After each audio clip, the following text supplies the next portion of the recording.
진우가 너 연역적 연구 얘기했잖아. 연역적 연구. 네. 양적 연구가 연역적 연구야? 질적 연구가 연역적 연구야?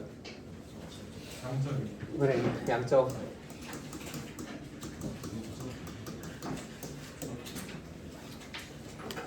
연역적 연구가 양적 연구다. 그리고 아까 진욱이가 은근히 말을 잘했는데 가설을 미리 설정하고 이 가설이 맞는지 틀린지 확인해서 맞으면 이것을 내가 세웠던 인시 결론을 맞는 이 확인 방식 자체가 연역적 방식이라고 해요.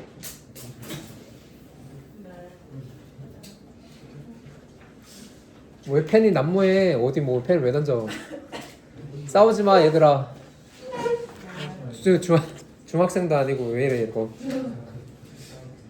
자 그러면은 양적 연구가 연역적이면 그 질적 연구는 귀납적 연구라고 해요. 그래서 옆에 귀납적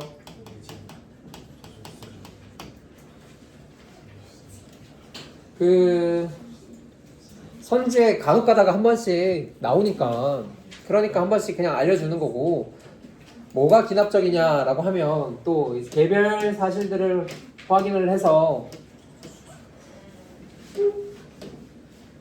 개별 사실만 참 X를 이렇게 말하는 걸 귀납적이라고 하는데 만약에 시간이 좀 더 많아 아니 2학년 수업이었으면 귀납적 연역적에 대해서 한 번 더 찍고 나와야 되지만 어쨌든 우리가 이 사회문화 개념 문제를 푸는 데 있어서는 연역적 방식 이것을 많이 사용하게 될 것이다 이런 얘기를 해요. 그러니까 우리 막 귀찮은 채점 문제들 뭐 이런 문제들 있으면 야, 채점 문제 중에서 더 쉬운 거 이건 쉬운 쪽이고 이것도 쉬운 쪽이고 수능 실전 문제 1번 같은 이런 문제를 풀 때 가설을 하나 세워야 돼. 얘가 A가 뭐뭐뭐라면 이러면서 해놓고 A가 양적 연구라면 했는데 해보다가 푸니까 틀렸다. 아 그러면 A가 다시 돌아가서 질적 연구구나. 이런 방식으로 접근을 해서 풀어야 되는 경우가 종종 있단 말이죠. 그러니까 그런 경우에 우리가 이미 연역적 연구를 연역적 방식을 사용하고 있더라 이렇게 생각을 하면 될 것 같아요. 그래서 이 실전 문제를 풀자 이런 건 아니고 자료 수집 방법으로 넘어가서 우리 이거 다 분석하고 난 다음에 다시 돌아와서 개념 강의 끝나고 난 다음에 시험 전에 시간이 분명 남을 텐데 그때 이제 문제를 좀 푸는 방식으로 접근을 하고자 합니다. 자 질문지법 하면 되나요? 이거 이제 질적 양적 했으니까 양적에서 제일 중요한 게 뭐라 그랬었죠? 양적 연구다. 그렇죠. 양적 연구다 하면 가설 세웠으면 뭐 해야 돼? 가설에 검증을 해야지. 검증은 여기 있지. 그 검증 요 정도 있고. 가설을 세웠으면 자료 수집해야 검증을 할 수 있겠죠. 네. 그럼 자료 수집할 때 그냥 아무렇게나 수집해요? 아니면은 어떻게 해서 수집해요? 질문지법. 그렇죠. 그렇긴 한데 조작적 정의. 요거 조작적 정의를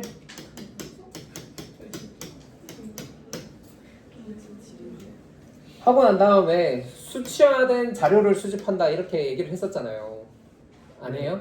맞아요. 여기 수치화하는 과정이라고 했고 가설의 변인과 변인의 관계를 그래서 우리는 이제 자료 수집할 때 수치화된 자료를 수집할 것이냐 아니면 그냥 자료를 수집할 것이냐 이런 것들을 지금 자료 수집 방법에서 알아보게 된다.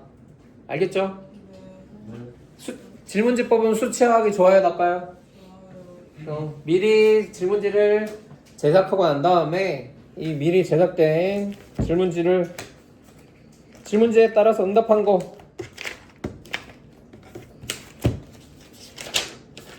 뭐 여러분들은 잘 보이지 않겠지만 질문지의 예시 이런 것들을 너무 어렵게 생각할 필요 없이 그 문항들 미리 구성해 놓고 미리 제작해 놓고 조사 대상자에게 일괄적으로 배부하고 난 다음에 그 다음에 자료를 수집하는 방법이다 라고 해서 제가 1학년 학생들한테 이 자기소개서 이렇게 돌렸거든요.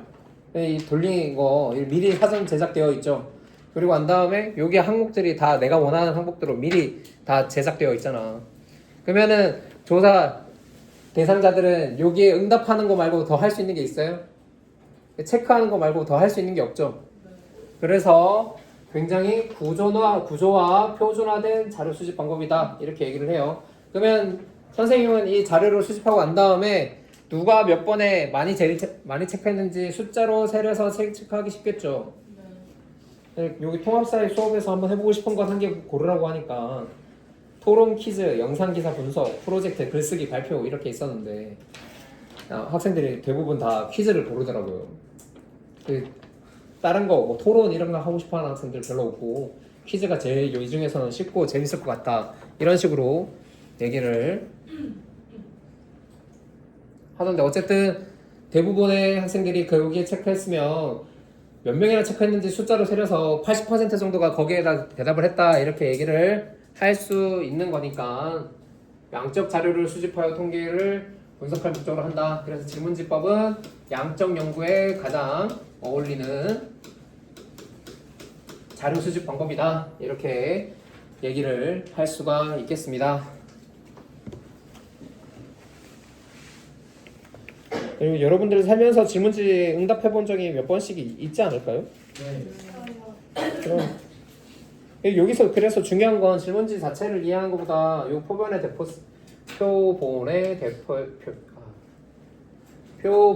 대표성 문제가 발생한다. 요거 잘 챙겨주길 바래요. 내가 이 모집단과 표본이라는 얘기가 나오고 모집단은 조사 대상이 되는 집단 전체를 모집단이라 한다. 그러면 EX 내가 경산 지역의 청소년의 흡연율이 궁금해. 그러면 연구 주제로 경산 청소년들의 흡연율 궁금할 수 있으면 요 경산 청소년이 나의 집단 전체가 되는 거죠. 그래서 집단 전체 모집단이 되는 거고 그럼 경산 청소년들 다 데리고 와서 조사할 수 있어요? 다 만나서 조사하는 걸 전수조사라고 해요. 모집단 전체에게 전부 다 뿌려서 조사하는 걸 전수조사라고 한다. 그러면 집단 전체에게 경산 청소년들 전체에게 질문지를 뿌려서 조사하면 전수조사가 된다. 근데 여기에서 경산 청소년 모두 다 하기에는 연구가 힘드니까 표본을 출출하여 표본 조사를 진행하는 경우가 대부분이다. 이렇게 얘기를 하죠. 그럼 경산 청소년들을 중에서 질량 고등학교 1학년 100명을 선정했다.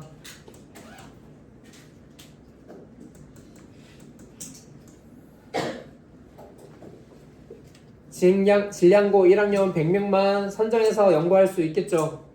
그러면 질량고 1학년 100명은 경산 청소년들을 다 경산 지역의 청소년들을 다 대표해요? 그래서 표본의 대표성이 그러니까 모 집단에서 추출해서 연구할 수 있는 애들만 연구하는 걸 표본이라고 하는데 얘를 표본이라고 하는데 얘가 얘의 특성을 모집단의 특성을 그대로 반영하고 있어야지 표본의 대표성 문제가 없고 모집단의 특성을 그대로 반영하고 있지 못하면 표본의 대표성 문제가 발생한다. 이렇게 얘기를 할 수 있다고. 지금 질량 청소년의 고등학생만 포함이야? 아니요. 중학생도 포함될 수 있죠? 네. 그러니까 중학생이랑 고등학생 뭐 이런 식으로 좀 섞어 놓던지 아니면 질량이라는 지역을 좀 벗어나야지 경산을 좀 대표할 수 있을 것 같지 않아요? 네. 경산의 질량이 이제 대표 지역이야? 아니요. 어우 자부심. 그래서 질량 EA 지역도 플러스 알파로 더 많이 조사를 해서 여기 경산 시내도 하고 저기 자인 남산 이런 데도 하고 그리고 그 다음에 1학년만 하지 말고 1, 2, 3학년을 하든지 중학생도 하고 고등학생도 하고 이렇게 해야지 표본의 대표성 문제가 사라진다. 그리고 그 다음에 마지막으로 말하고 싶은 건 여기 옆에다가 이런 거 적어줍시다. 대표성 확보하기 매우 어려움. 대표성 표본이 대표성을 갖기 매우 어렵다.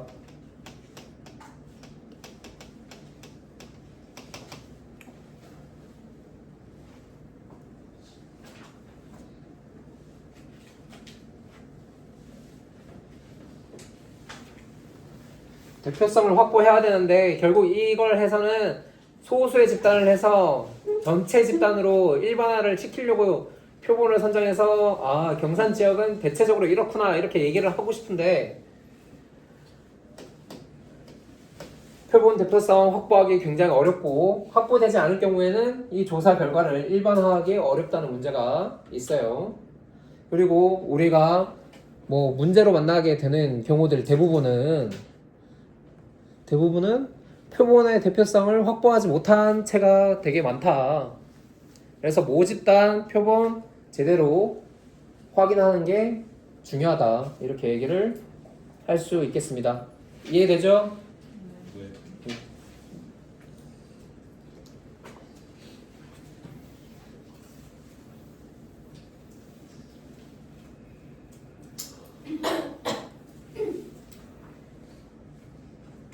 자, 질문지법의 장점.